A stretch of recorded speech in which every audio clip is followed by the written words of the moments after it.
noticed how Zionists all sound kind of the same, using the same phrases and arguments? There's a reason for that, and I'm gonna explain what it is. But in short, the answer is Hasbara. Someone contacted me through my website saying, I've seen your posts and your articles, and I respect everything you put out there, except when it comes to your coverage and comments about Israel and related topics. I would love to understand where you're coming from. I'm just trying to better understand your perspective. I'm available anytime for a chat. Now, that seems like a nice enough message, right? That's what I also used to think when people would message me these kind of things. But over the past few months, I've spoken to dozens of Zionists with this exact communication technique. We're almost the same, except for your opinions on Israel.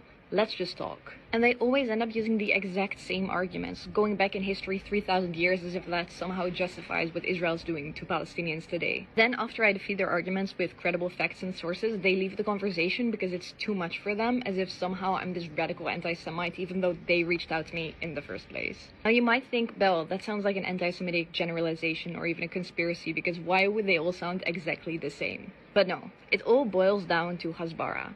It's the Hebrew word that kind of translates to explaining, and it's Israel's official public diplomacy tactic. It aims to explain everything Israel does, whether it's justified or not, in a way that it seems justified. Whether that's the genocide of Gazans, the apartheid system, the illegal settlements in the West Bank, the dehumanization and murder and eviction of Palestinians, whatever Israel does, it's going to explain in a way that seems justified.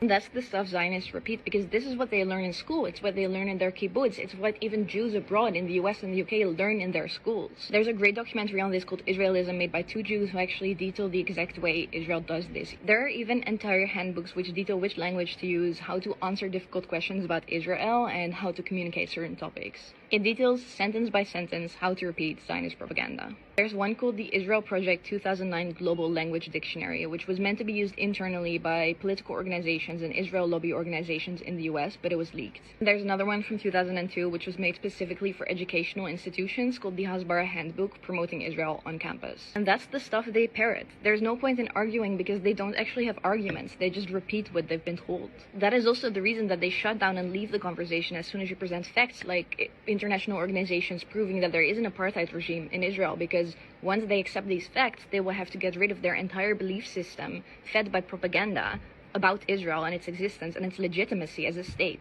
This is the leaked Israel's Project 2009 Global Language Dictionary, and here's what it goes into.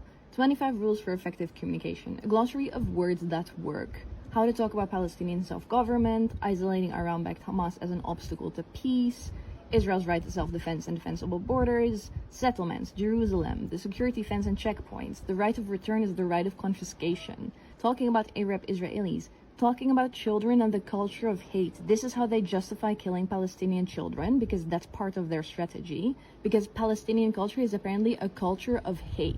So even children are guilty, right? Lessons to learn from President Obama's language, because they target specifically Americans and Europeans with these documents. They even specify this in this actual document.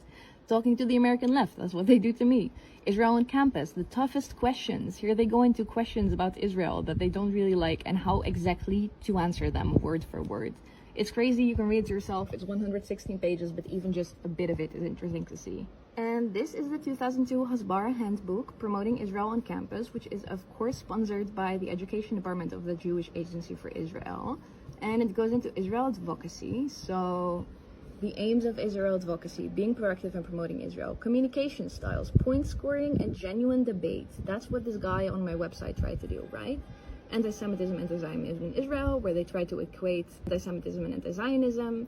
Media bias in Israel, where they pretend that the media is biased against Israel instead of Palestine. 7 basic propaganda devices, personal politics in Israel advocacy, and then just walk away when not to engage, which is as soon as you're presented with facts that actually Israel is the oppressor, you just leave the conversation. Then there are skills for Israel advocacy, like how to run a campaign, how to speak in public, how to organize a demonstration, etc. And then there's a whole chapter on accusations and rebuttals. So these are accusations that are made against Israel, oftentimes very rightfully so, and how to defeat those arguments. So the collapse of the peace process, which is of course Palestine's fault, right? Camp David, terrorism, Palestinian leadership, the Palestinian refugee issue, Israeli settlements, etc.